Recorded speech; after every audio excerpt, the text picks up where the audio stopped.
আমি বলে দিচ্ছি, আমার কথা হচ্ছে আমি শ্রমিকের নেতৃত্ব দিতে আসছি, দালালি করতে আসি নাই। আমি মরণ পর্যন্ত শ্রমিকের পাশে থাকবো।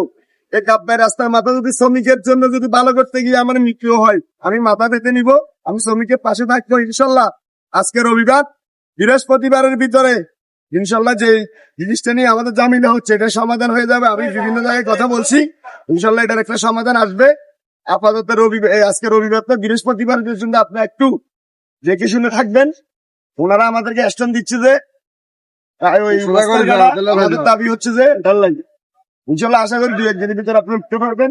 তো একটু জামজট করিয়েন না, জামজট করলে জামজট নিরূপণ করার জন্য লোক লাগে। তারপর আপনি একটু সতর্কভাবে থাকেন, পুলিশে জামটা দিবে, তারপরে আগের থেকে অনেক কমে যাবে, ইনশাল্লাহ দিবে না। বাকিটা আমরা ক্লিয়ার করতেছি, আপনারা কিন্তু আমাদের পাশে থাকবেন তো ইনশাল্লাহ থাকবেন তো আপনি ইনশাল্লাহ আমরা আপনাদের পাশে আছি। এগুলো সবাইকে ধন্যবাদ জানিয়ে আমার বক্তব্য শেষ করলাম। আসসালামু আলাইকুম।